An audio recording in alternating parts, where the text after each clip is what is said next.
You're listening to the Night Demon Network. Go to nightdemon.net/subscriber to unlock more exclusive content.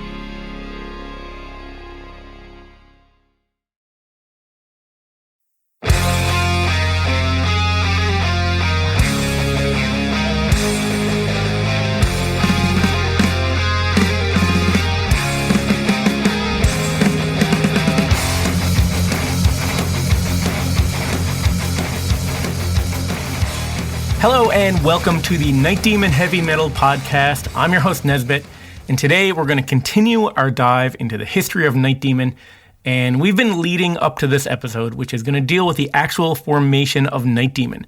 So let's get to it. This is Roots of the Demon, Part 6.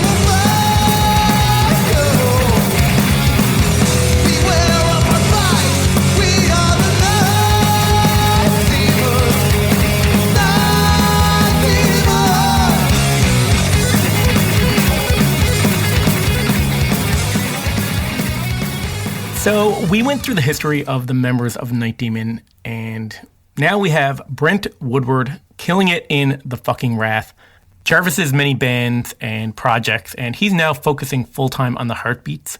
Dusty moving to California and getting Armand to join New Liberty after being in a slew of bands.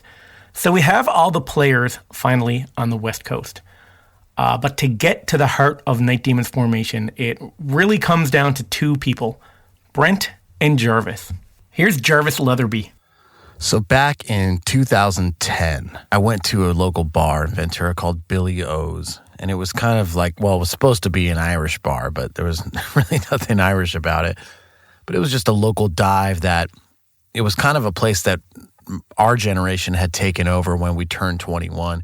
It used to just be a place for old burnouts. And when we turned 21, I think maybe one of our friends had started working there or something, and then they started doing some more live music. And so a lot of the younger kids would start hanging out there and then, you know, doing shows there every night of the week. And so it became the place, really only one of the only places at that time that we could play and go do a bar show. All the other bars were, they kind of had their own thing going on, or it was hip hop, or it was dance music, and they weren't really doing bands. And if they were, they definitely weren't doing punk and metal. So anyway, around that time, I remember going to see the band The Fucking Wrath.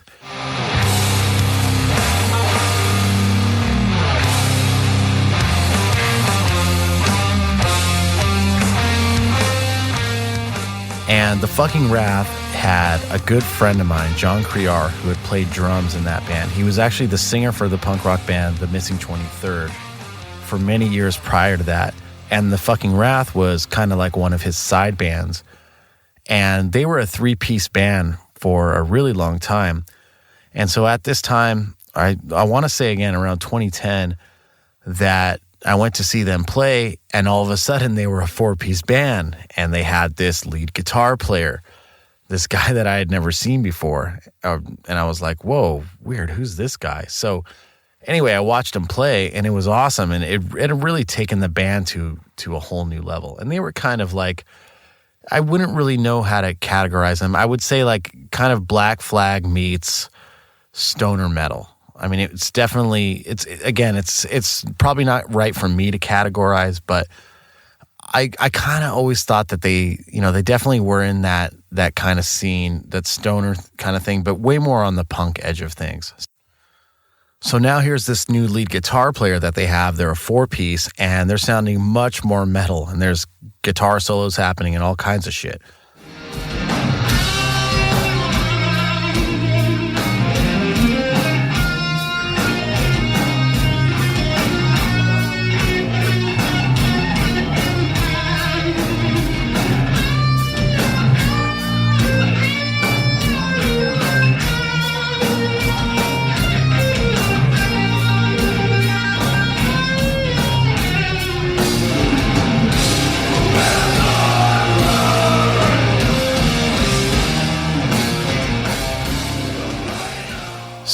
after the show, I mean, without even going up to Nick or Craig or John, the guys that I actually know well that are in that band, I just go right up to the new guy and I'm like, hey, what's happening? That was awesome. Who are you? And that was Brent Woodward.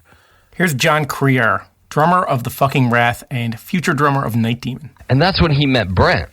And so he didn't know Brent before, but they hit it off super good. And they were like metal brothers in arms, you know? Like Ventura and Oxnard's definitely a more punk rock town than it is a metal town. And so Jarvis was always in the metal since he was probably a little kid.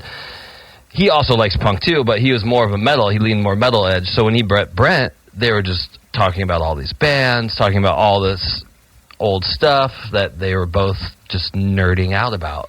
So we just started talking, and immediately I was kind of like looking at his guitar pedals, and he had this old Marshall JMP head, and I was just really like, oh, this is awesome. And I think he may have been wearing some kind of new wave or British heavy metal shirt, and I think that's probably what got the whole conversation started, honestly.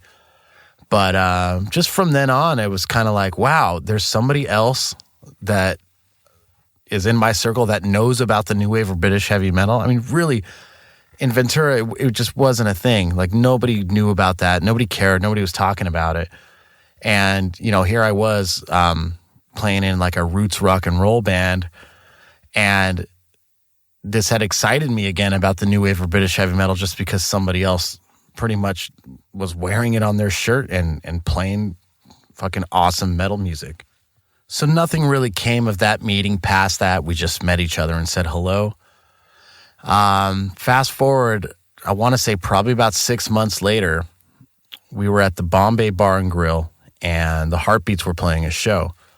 And I remember getting off stage and seeing Brent on the patio, and he's like, hey, what's up? And I was like, hey, how you doing?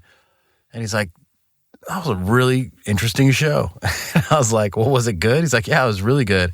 He's like, it's not really my thing, but that was really good. And he's like, I was really impressed at your vocals. He's like, I just, you know, I knew you were in bands, but when I heard it, he was like, wow, you can really sing. And so, you know, I took that as a great compliment, especially at the time. I was more insecure then than I am now about my vocals for obvious reasons, but you know, I was really insecure back then about that stuff, and I was always just trying to get better, and I thought that it was just moving really slow for me at the time. So it was really cool to hear that from him. And that was just the next time that we met. So something else to mention is the captain's quarters, Armand's studio.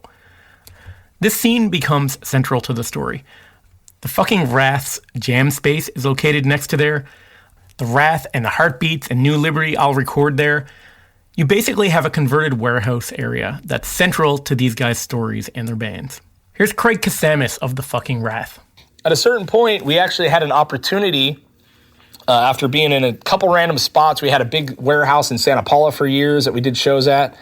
Eventually what happened is a warehouse, Armand, calls me one day. We recorded our Terrifier EP with Armand. We recorded our last record with Armand, Valley of the Serpent Soul. I've known him for years, you know, from back in the Whereabouts days, and even, you know, when he worked at a Euro place there in a food court. I've known Armand for years. He's always been a talented recording engineer, talented artist. He tells me one day that an empty warehouse came up next door to the captain's quarters. And so I immediately contact the owner. I get the spot, I secure it, build out a couple of rooms for other bands to jam in to help us supplement the rent. And we're off and running, man. It was a great experience. Just to be able to walk over and chit chat with Armand and hear what's going on and working back and forth. Just so many good times over there. You know what I mean? That whole warehouse district is killer. I was hanging out at the captain's quarters, which is Armand's recording studio. And next door, there was another warehouse that had just recently been occupied by the Fucking Wrath and John's other band, Stop Breathing, as a rehearsal space. And so those guys were rehearsing there, and I had seen that the Fucking Wrath were loading up their van like they were going to a show. And I was like, hey guys, what's up? Where you headed? And they're like, oh, we're playing down in Hollywood tonight at the Viper Room. I said, oh, cool. Who are you guys playing with? I said, we're playing with Night Horse and this band called Fireball Ministry. And I was like, no fucking way. Fireball Ministry, I totally fucking know those guys. As a matter of fact, NWOBHM had toured with them for almost 3 months. We both supported Andrew WK one summer. And I became really good friends with those guys. And I mean, such good friends that I believe it was back in 2004, I want to say. I remember I went to see the Pixies when they reunited. I went to the Wiltern Theater.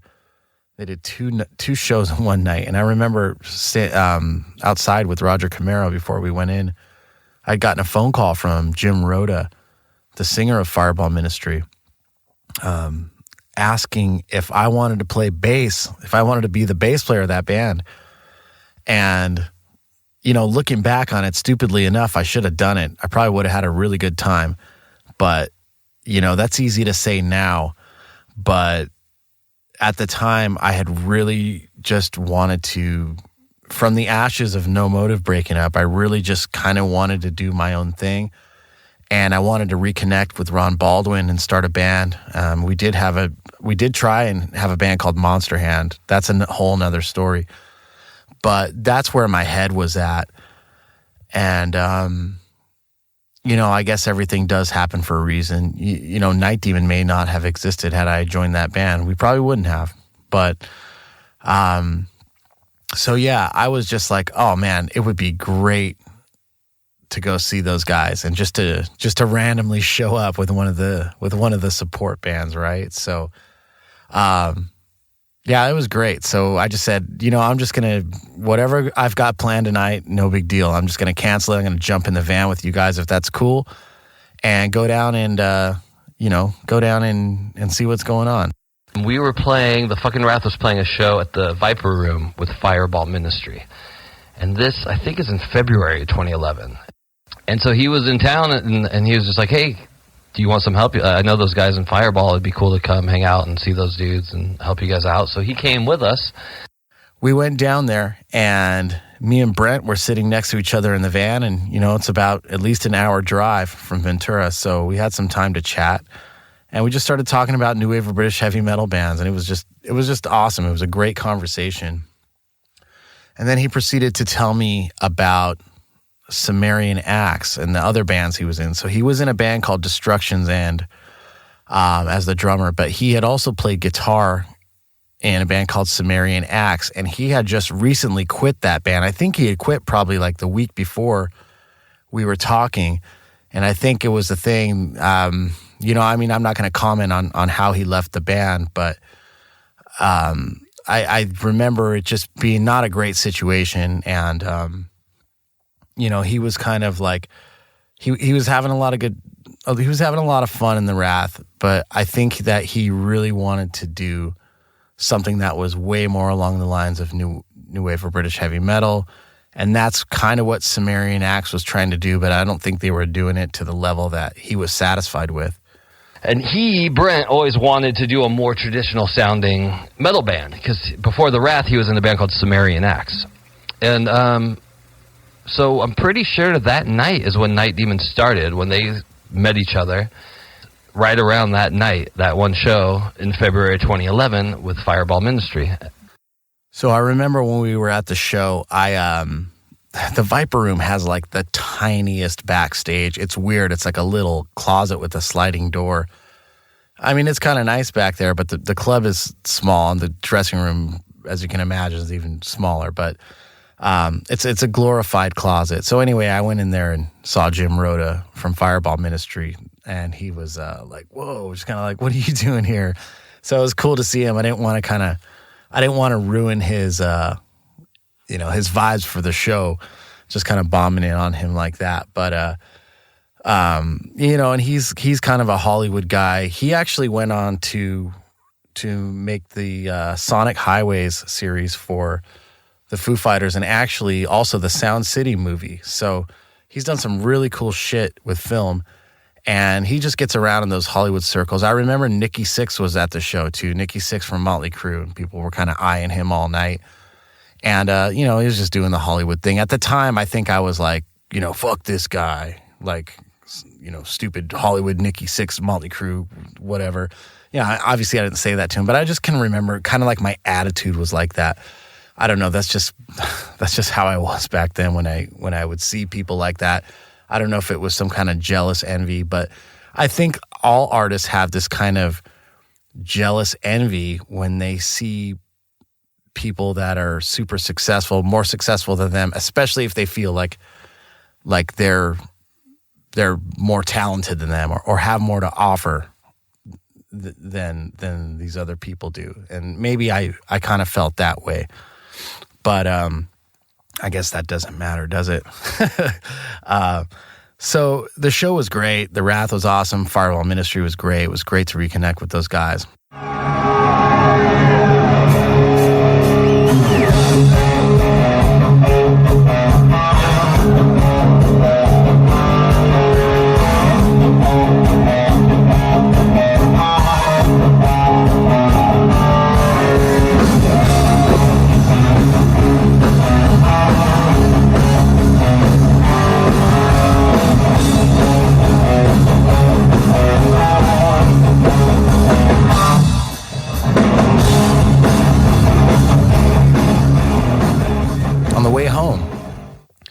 Brent said, I really want to start something.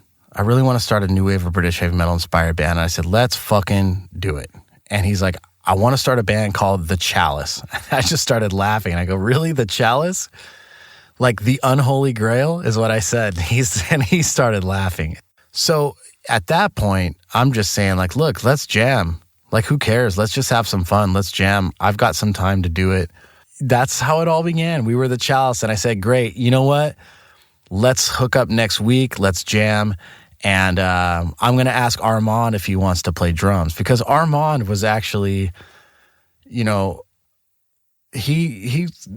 can play just about any instrument. He's great at guitar. He's pretty good at piano and stuff, keyboards and stuff, but he's actually a really good drummer, and I really like his style. And it's the kind of simplistic bashing that he can do was perfect for the things that we were trying to do at the time. We weren't trying to do any technical double kick drum kind of stuff. So anyway, Brent thought that was a funny idea because he'd always known Armand as like a great guitar player, and Armand had actually recorded the Fucking Wrath album that Brent previously played on, the album, the full-length album, and the EP that he was on. So Brent already had a lot of experience in the studio with Armand, so that was really cool. I couldn't deny that here was this guy that we shared this common musical bond that not a lot of other people have. It's something that I hadn't had since Doug Clark was alive, and so this was my chance again at just not only a musical partner in this to have fun with, but, just a really good friend. And I needed that in my life. And so that's where Brent Woodward came into my life and definitely filled that void. Anyway, we get home and we went to the studio, that night we came back to the studio, and I remember actually going in and asking Armand right there to his face that night. It was super late at night too. And he said no. He said that, he had actually just joined New Liberty, but they were really starting to pick up steam, and they were really starting to take it extremely seriously at that point. And so he had that going, and it's like, drums isn't his first love. And, somebody asks you to be a drummer in a band and you're not a drummer, the first thing in your mind is like, I'm going to be lugging drums around. I'm going to be buying cymbals and sticks every day. I'm going to have to change drum heads. Like, hell no. If it was a recording project, I'm sure he would have been down to do it if he was recording it, something like that. But, our thing was we weren't looking for a second guitar player at that point. We were just looking for somebody to complete the circle just so we can jam. That's how Night Demon was created as a three-piece. Really the goal was just to have enough pieces in the band so we can get into a room and make noise and be a proper band. With a proper rock band, you need drums, a bass guitar, and a guitar and vocals. And that's basically it. obviously having two guitar players is the powerful formula for many heavy metal bands. So it was not that we didn't want a second guitar player. We just really didn't know anybody who knew this kind of music. And Armand, although he wasn't a big new wave or British heavy metal fan, he understood hard rock and heavy metal very well. And he definitely would have been able to pull it off. So at that point, we didn't ask him to be the second guitarist just due to the fact that he didn't want to be in the band at all. And we weren't taking it seriously anyway, so there was no reason for us to push him to do it. So still without a drummer, but with these big plans, Brent creates a compilation CD for inspiration and to kind of show Jarvis the sound he's looking for with this new project. So Brent had given me a compilation CD that he had made up the week that we were supposed to get together for the first time. And this shit was fucking awesome. I mean, we were talking about a lot of old, obscure new wave of British heavy metal stuff. There was some stuff that I had heard that he hadn't, but mostly he had heard a lot of rare stuff that I hadn't. So he had made me this comp CD that had some pretty rare stuff on it and some cool stuff. Like it had the Blitzkrieg Buried Alive 7-inch. And, I had only heard the song Blitzkrieg, but I had not heard the other track Buried Alive, the other side, which was just fucking amazing.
It was the Radium Through the Fire 7-inch, Aragorn, the Noonday 7-inch, that song Black Ice.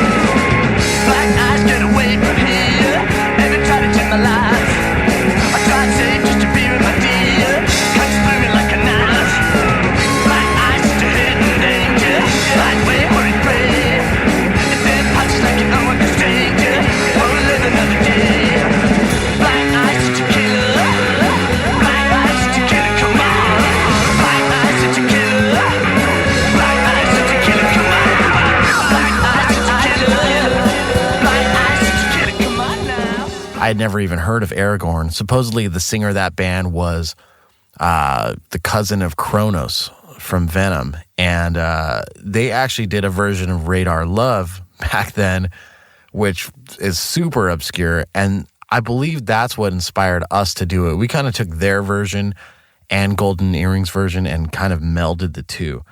It had the Sweet Savage Take No Prisoner 7-inch, Saracen.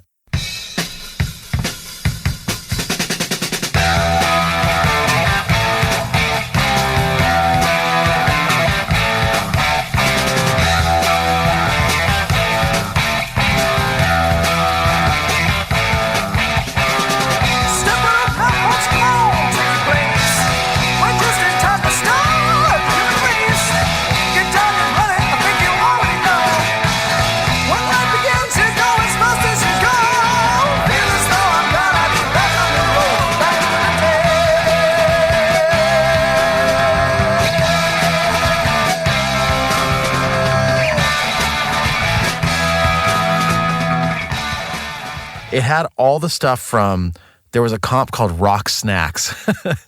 And, I had metal from Mothers and stuff like that. But I'd never heard the Rock Snacks comp. And it was just really cool because it was just, especially when you find old stuff that's new. I like to call it new old stock.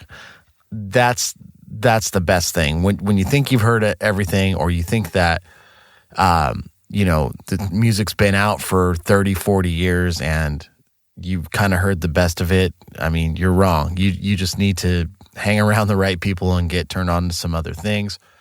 And with the invention of the internet, it just became an endless rabbit hole for us. So if you're interested in hearing this CD, it's available for streaming in the bonus section of nightdemon.net. It's a pretty cool track listing: Blitzkrieg, Radium, Aragorn, Sweet Savage, Saracen, Samurai, Hollow, Ground. And you can stream the whole thing in the subscriber section. So with an idea and a direction, they still needed one thing: a drummer. And that's when they turned to an old friend of Jarvis and Armand's that they knew from their gigs in tribute bands. Here's Armand. So meanwhile, I guess there was a little point where I was kind of in between bands, but there was this tribute band thing that happened because every Halloween there was a kind of a thing that would happen where, you know, some of the more prominent bands would get together and everybody would decide to do a cover band for Halloween. And we would always take it to the next level, and whatever band we ended up doing, we ended up, we would do it again later in the year, or because it was so good that we would, do it kind of as a gig, like a money gig sometimes, I think with all of the kind of tribute bands that Armand and I were involved in together throughout the years, I mean, looking back on it now, I probably think that, when we were really young, we were really playing the music that we wanted to play and the music we liked. And it was the stuff that nobody else around us liked. So there was a lot of social pressure on us from the beginning by just being against the grain and playing stuff that was unpopular to the people around us. And I think over time that kind of wears on you. And as you get older into your teens and you get into your 20s and music starts becoming a more serious thing and you get opportunities to sign record deals and join bigger bands and tour, I think that a lot of times when you're impressionable like that, you just kind of go with the flow. You go with what's happening. You go where the opportunities are. You might go with what's popular versus the stuff that's really in your heart. And it doesn't mean you don't like that stuff. It just means that it's not kind of number one for you. And I think that, us playing in these tribute bands through the years was definitely to let off some steam and to have some fun. But it was also kind of a way for he and I to really get out the things that we loved. I mean, we had a Kiss tribute. We had a Guns N' Roses tribute called Pistols and Piles. We had an Alice in Chains tribute. We had a Danzig tribute. We had a Black Sabbath tribute. We did all these things. We had Mandex, like in 80s hair metal cover band where we did all those songs. It was just so great. We did a Van Halen tribute with Van Hagar and Roth era. I mean, it was so great for us to play the songs and the music that we loved. It made us better musicians too. The funny thing about Warning, the Black Sabbath tribute band that Armand and I had, he was the one who actually brought Pat Bailey in as our roadie. He was like the sole roadie of the band. And I remember the only reason we did the band was for Armand's birthday. That's what he wanted for his birthday. He wanted to do his Black Sabbath band. So we ended up booking one show and ended up getting two more shows around it. It was basically at two bars and I think at a house party, which was pretty fucking awesome. And he's the one who brought Pat Bailey in to be the roadie. So that was pretty cool. I think maybe Armand and Pat had recently bonded over some Sabbath stuff, and I think that's how that came about. But it's just another thing. Again, it always comes back to our circle is, Night Demon casts a wide net, but we kind of have the same people come in in and out of our lives, and we're all involved with each other in some weird musical incestuous circle. So, and that's when Brent brought up the idea of Pat Bailey, and I was thinking, wow, Pat Bailey. For some reason, it never occurred to me that Pat was a drummer, although I had known he was a drummer. I had seen him play in the punk band Patient Zero.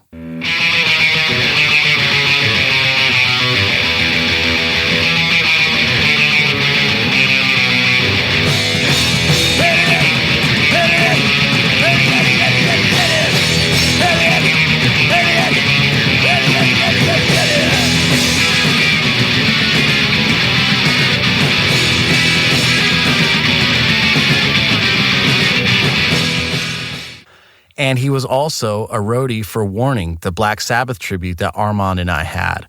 And Pat was at every single Warning gig. And we've got some other funny stories about that too. But no, Pat was an awesome dude. And I remember one time before a Warning gig, Pat coming over to my apartment, and I think I was playing an Angel Witch record or a Diamond Head record or something, and he started talking about it, and I was like, wow. So he and I had actually bonded on some new wave of British heavy metal stuff in recent years. But I just didn't put that together. And I did not know that Pat and Brent were good friends. They had been ex-roommates. I just had no idea. So it just goes to show how close the circle is amongst Night Demon. You know, our musical family tree branches out in many different areas, but we're all connected in some way. So at that point, Brent had called Pat, and it was a no-brainer. And it was like, okay, here we go. We have our band, and we were ready to go. So I believe I called a rehearsal and said, hey, let's meet at the fucking Wrath space on this day. And everybody learn Diamond Head's Lightning to the Nations. And let's just go for it. And then we agreed on that. And I think that rehearsal, I believe it got pushed back to a Saturday, which was even cooler. The Saturday vibes of rehearsal, Saturday vibes of getting together with guys you never played with before is always fun and like less pressure. And it's just kind of an open day. There's always room for beers after that, right? And I remember we just came in, and that was it. We started. Pat brought his drum set, which was fucking awesome. Black Ludwig double bass kit with concert toms. I mean, this thing was like right out of the 70s. And Brent had his custom like Judas Priest kind of Strat that he had built, and had his Marshall JMP. And I came in with my 62 Fender P bass that had flat wounds on it, because I wanted to be like the kind of Steve Harris thing. And I had a Trainer YBA 3 head that I had borrowed from a friend of mine that ended up becoming the head that I used for all of Night Demon. That was kind of the sound. And that's the day it was born. And when Pat clicked off those first 2 counts to Lightning to the Nations, and we went into it, I just remember, people say the hair raises on your arms or goosebumps. It really was that feeling. And I know that those guys were feeling it too. And I'm glad that we always made it a point to bring something to record the band with. I mean, we've just always done that since day one, and literally this happened on day one, and we just went for it. And Lightning to the Nations.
living our childhood fantasies, playing this music that nobody around us cared about or knew about, and it was just for us. And I think all of us, the three of us, we kind of felt like we were kids again, and nothing has ever been the same in my life since.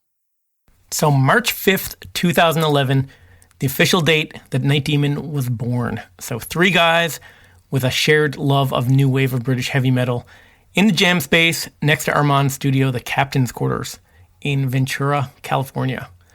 Here's Dusty Squires, who was in New Liberty at the time, and he remembers that day. And at the same time that we were writing and recording The Uninvited, 2011 is when Night Demon formed, and they were actually rehearsing right next door to the Captain's Quarters where we were writing and rehearsing. And I remember seeing Jarvis's car parked out in front, but I hear all this metal music, and at the time, you know, Jarvis was in the Heartbeats and had that whole thing going, and I'm thinking, like, what the heck is, why is he over there, and why is metal music coming out? And it turns out that was the formation of Night Demon, and you know, the big doors open and they came out. I was like, holy shit, there's only three of you guys in there? You guys are loud as hell. So that is the story of how Night Demon came into existence. From the very early days of the guys in their first band, Dusty and New Liberty's move west, Brent joining the fucking Wrath, Jarvis's history in metal and his dives into horror punk and roots rock and his eventual return to heavy metal, Armand's studio, how that all sort of brought everyone together, right up to the first jam and the birth of Night Demon. One thing I hope became clear as we were going through all this is how all the people in all of these Roots of the Demon episodes are so connected. A lot of these bands share multiple members. A lot of them played with each other. A lot of them were childhood friends. Lemieux Lepore actually opened for No Motive on No Motive's last American headlining tour. And Jarvis actually sang with New Liberty before on stage, and there's a video of it on nightdemon.net in the bonus content. I wasn't sure how deep or how far back to go when we started this, but I'm glad we dug deep into the history of all these guys. I think with a band that started out like Night Demon did as a new wave of British heavy metal inspired band, it would be kind of easy to pigeonhole them into that new wave of traditional heavy metal scene that they sort of helped spawn. But there's a reason I wanted to do a podcast on this band in particular. I think this band really has a unique sound that sets them apart from most of the bands in that scene. And after doing these Roots of the Demon episodes, I can really appreciate where the band's sound comes from and how it makes them unique. Like, you have the Metallica and thrash influences, the traditional heavy metal influences, but like then you have like a drummer who can play anything from like new metal inspired, super technical double kick stuff to these laid back rock beats and with a cool swing and tons of feel to them. You know, he plays with a lot of feeling and nuance, but he can also pound the shit out of the kit if he, needs to. And it kind of frees the band up to do almost anything. And then you have Armand, who can play anything, any style, years of playing, years of experience, everything from hair metal cover bands, punk bands, alternative bands, noise rock. He's part of a dual guitar lineup and also the solo guitarist in bands. Technically just amazing, really unique with his choices of like scales and solos and riffs. Just a really well-rounded, multifaceted guitar player. And then you have Jarvis, who is the guitarist turned bass player, played in so many bands, I wouldn't even begin to start listing them here, like, from sadcore pioneers, No Motive, to horror punk, to rockabilly roots, punk rock, so many styles, so many influences. You have these three really talented guys and all of these really, really diverse musical histories. They kind of come together, and now you have a band that's anchored in heavy metal, but it has a really unique sound, and it kind of sets them apart from the rest of the bands in the scene. Like, in my opinion, anyway. I think it's these really varied band experiences coming together that kind of make a sound that kind of separates Night Demon from anything else right now.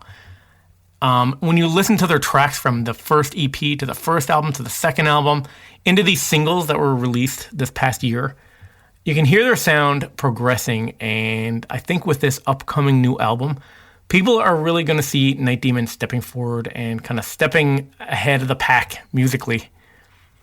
And it was just cool to hear all these stories and then realize how it all came together somehow to get the band that we have today.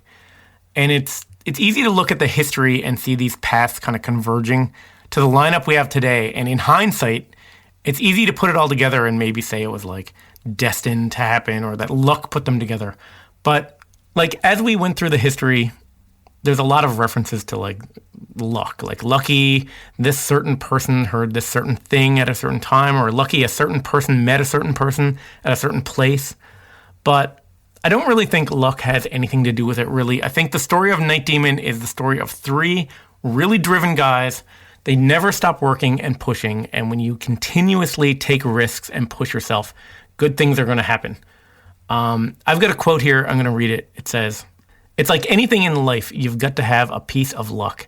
It helps being in the right place at the right time. But having said that, I do think you create your own destiny. There's a definite knock-on effect from the decisions you make, the standards you set, and the things you stand for." So that was a quote, and that quote is from Steve Harris of Iron Maiden. And I think that kind of sums up, the Night Demon story up to this point. So that's the Roots of the Demon, the prehistory and the lead up to the formation of the band. But the story's just starting. Now that Night Demon is formed with this first lineup, we're going to go through the first jams and the first songs, writing the first EP. We're going to do episodes on the first EP and all those tracks, into the first live shows, and there's some lineup changes. Really getting into some interesting stuff now. So hope you guys are enjoying this. Again, if you want to reach out to me, any feedback, nesbit@nightdemon.net. That's Nesbit with one T. And be sure, as always, to check out the bonus content on nightdemon.net. In the subscriber section, you can listen to that. You can stream that CD with Brent and Jarvis before the first jam. There's demos in there, including the first ever Night Demon jam session from March 5th, 2011. Never before seen photos of the original lineup over the last 6 weeks. So much content's been added in there. All the bands that we've been talking about in the last few weeks have audio up there. There's tons of audio, there's video, there's photo galleries. So much content just in these early days episodes. It's kind of mind-blowing if you want to go in and dig through it. But that's it for this week. Until next time, this is Nesbit signing off.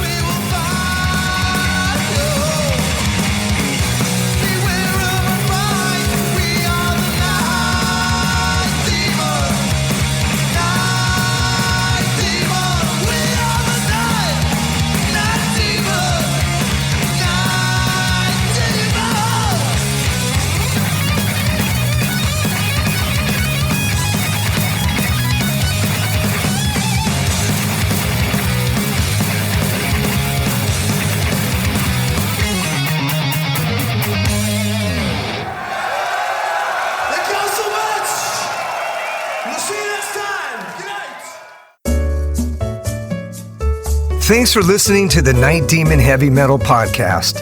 Head over to nightdemon.net, click on the subscriber tab, and sign up to access exclusive weekly bonus content. If you would like to donate to support the Night Demon Heavy Metal Podcast, you can do so through PayPal at paypal.me/nightdemonmetal. Additionally, if you have not already done so, please subscribe, like, rate, and review the show on iTunes or wherever you listen to podcasts.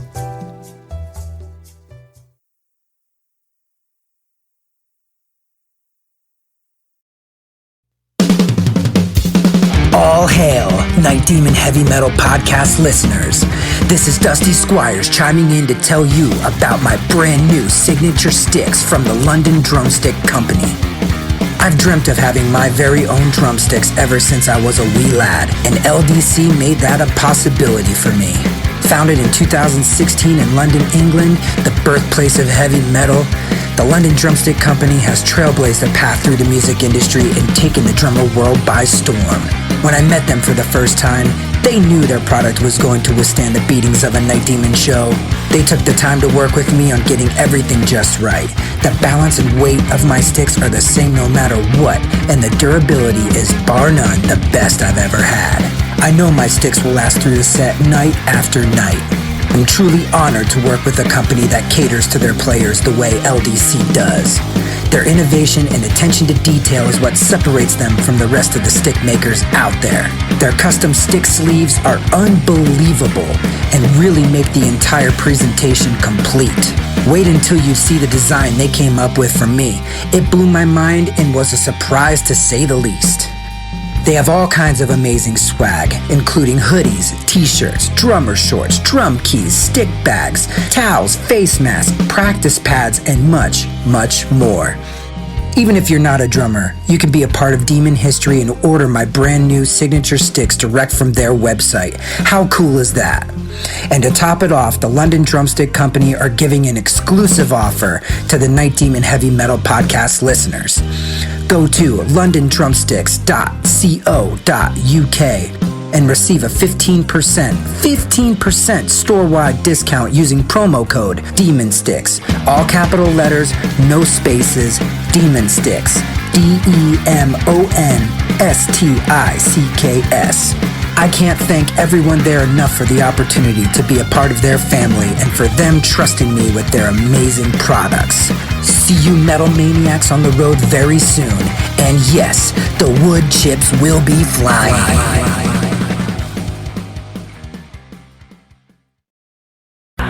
Greetings, boils and ghouls. This is your comrade, the Crypt Keeper here, reporting dead from the sanctuary of the strange. Tonight's macabre myth is a fright-filled feature, one overflowing with monsters, madness, and magic.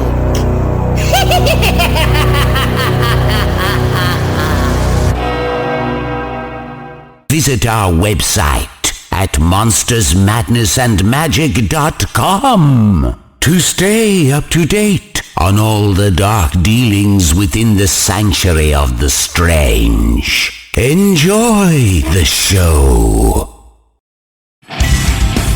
Hey Metalheads, I'm Mark and I host the Metal Forge. Let me tell you about the show. The Metal Forge features the best underground metal from all over the world. We spend every week with a different artist with interviews, in-depth conversations, and most of all, the music. We also feature audience interactivity where you can submit your questions to the upcoming guests. New episodes are out every Friday at noon Eastern Time at metalforgeradio.com or wherever you listen to your podcasts.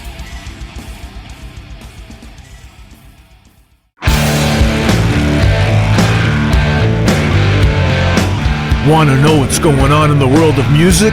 Then tune in to the Nothing Shocking Podcast, a non-genre based, all-ages friendly rock and roll program. Join us weekly for interviews with all your favorite rock stars from the mainstream to the underground. You can find us at nothingshocking.libsyn.com or anywhere you download podcasts.